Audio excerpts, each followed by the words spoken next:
By the way, stay until the very end because at the end I discuss the dark lore of this game and some new revelations surrounding Pikachu, the new pale Pikachu. Pikachu!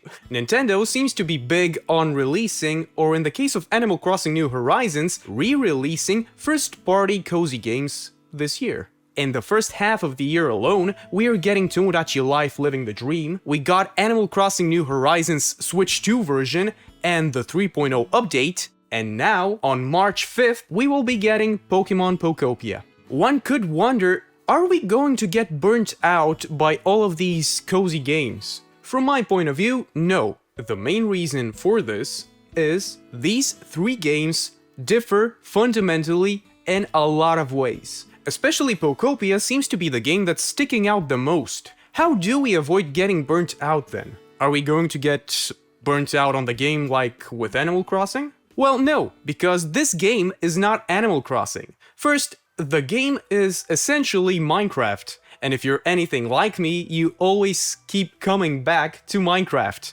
Gather materials to create items and furniture, till the fields to grow delicious crops, build homes for the Pokemon you meet. That description alone screams Minecraft. Although in a way, the game unto itself is more akin to Dragon Quest Builders. Mainly because the publishers, Koei Tecmo, have developed that game as well, giving the task of turning Pokemon into a cozy game to Koei Tecmo was a brilliant move on the Pokemon Company's part. Once more, we shall be getting a quality Pokemon game. From what it seems, this game will be the best Pokemon spin-off since Pokemon Go. And I have friends that outwardly told me that they will be buying a Switch 2 mainly to play this game alone. But yeah, let's get the ugly thing out of the way. This release will be a game key card release. It's truly disappointing that Nintendo used the first original well-made Pokemon game in a while to promote their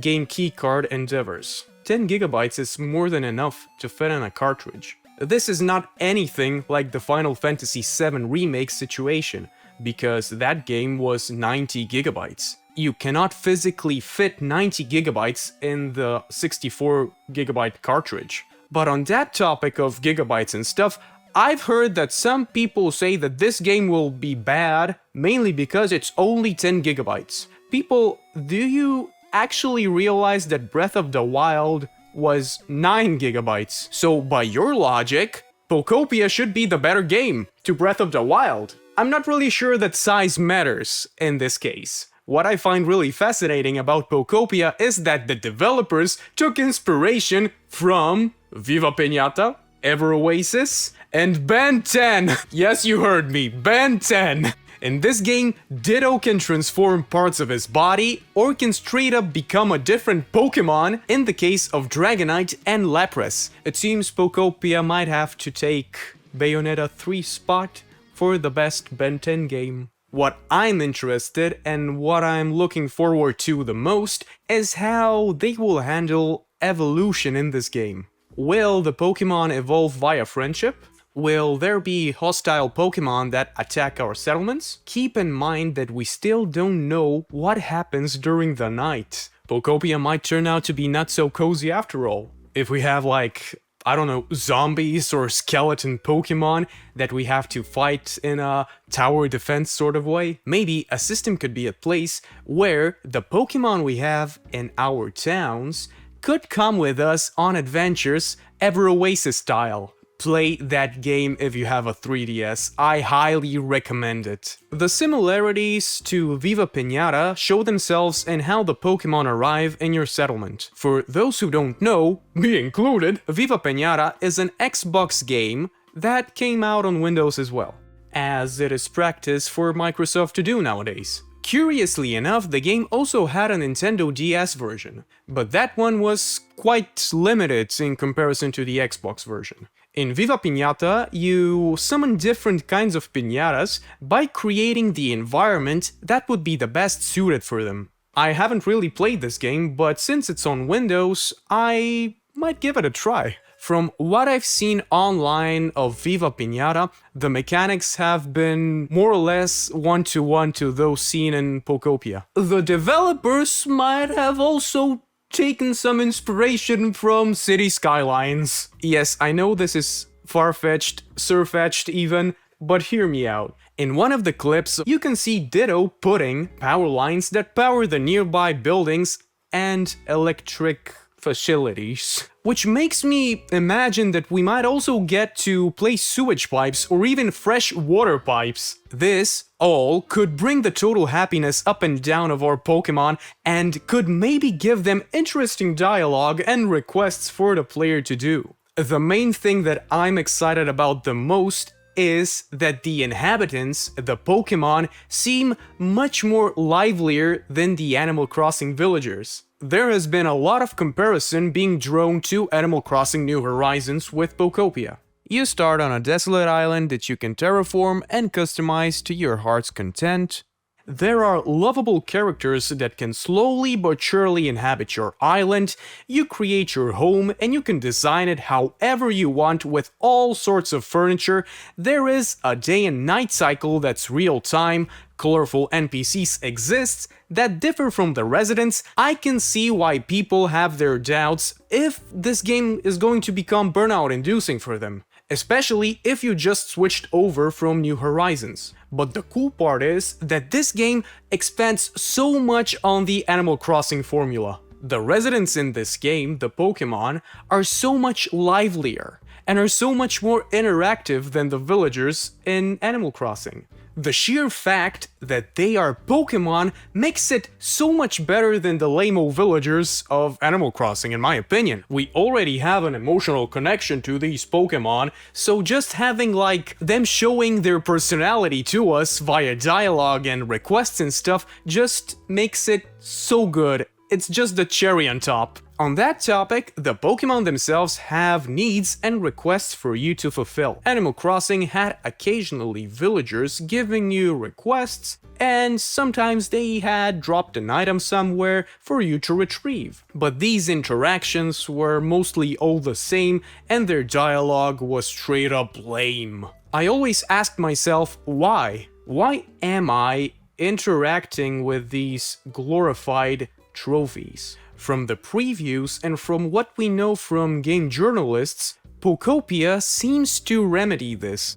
Being different types, Pokemon can serve different functions. Bulbasaur can use bone meal essentially. Pokemon can also help us build grand houses, as they specify in one of the trailers. This is so cool and it creates such a nice sense of community with your Pokemon. Multiplayer in this game seems to be meaningful as well and not just an excuse for other people to come and visit your island to see how you decorated it. You can build and explore the world together with other players. The cool part is that you can do this via game share. Only one person has to own the game. The other person only has to have a console. People often say that this game is overpriced, but from what I can tell, no, the price is actually right. Animal Crossing was overpriced when it launched in 2020. And now the biggest thing that will probably keep you coming back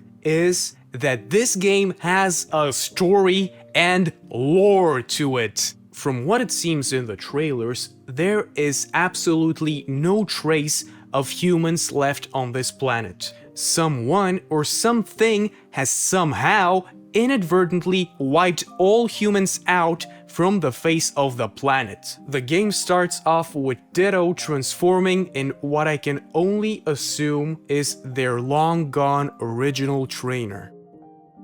Pokemon centers and towns seem to be destroyed by something. Remnants of humans roaming this post-apocalyptic version of Earth still exist. I imagine that the new Pokemon NPCs will be expanding on this and we will learn the dark and the grim truth why there are absolutely no humans left on Earth. Okay, this is where the most interesting part comes into play. In one of the Japanese TV commercials for this game, we see the pale Pikachu saying "Poko wa doko?" ここはどこ? It means, where is Poco? Who is Poco? And why is the game named after them? Pokopia, right? Pokopia? The Japanese title onto itself doesn't really translate into anything, but it might be hinting towards something. The word pokotto means wide, something open, something wide. So it could translate to the big open Pokemon world. Poco, a Pokemon, also could translate to Poco? Ah, Pokemon, which is like, Poco, is that you? Ah, no, it's a Pokemon. I'm going to try and translate it, but don't expect me to go out of my way and sing it though. Create a town with everybody from scratch. Charmander can create fire, but isn't it half-baked? Squirtle. Water gun. A vine arm? Come on, look. It's strange, isn't it? Bulbasaur. In reality, it's Ditto. Create a big expensive town. Poco a Pokemon. Where is Poco? The other two commercials don't really have anything interesting in them, but do tell me if you would like me to translate them as well. Okay, but what do we do when we eventually get burnt out? It is a game, after all, and games can be burnout-inducing. You know, sometimes we just don't want to play games. So what do we do then when we're just sick of games and gaming in general?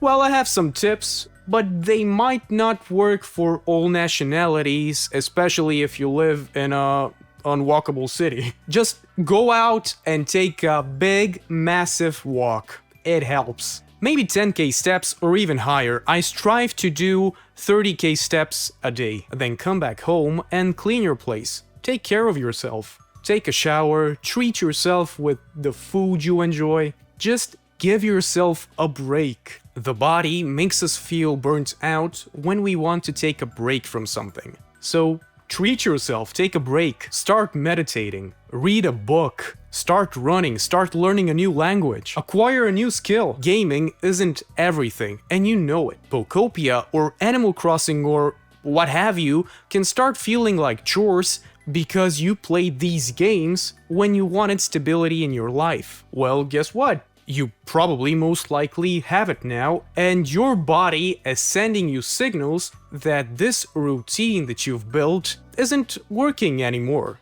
So yeah, all in all, just go out, touch grass, go hug a tree, that's my advice. So yeah, that's it for the video. If you enjoyed it, you would probably enjoy these videos as well. And with that, それではまたね, bye bye!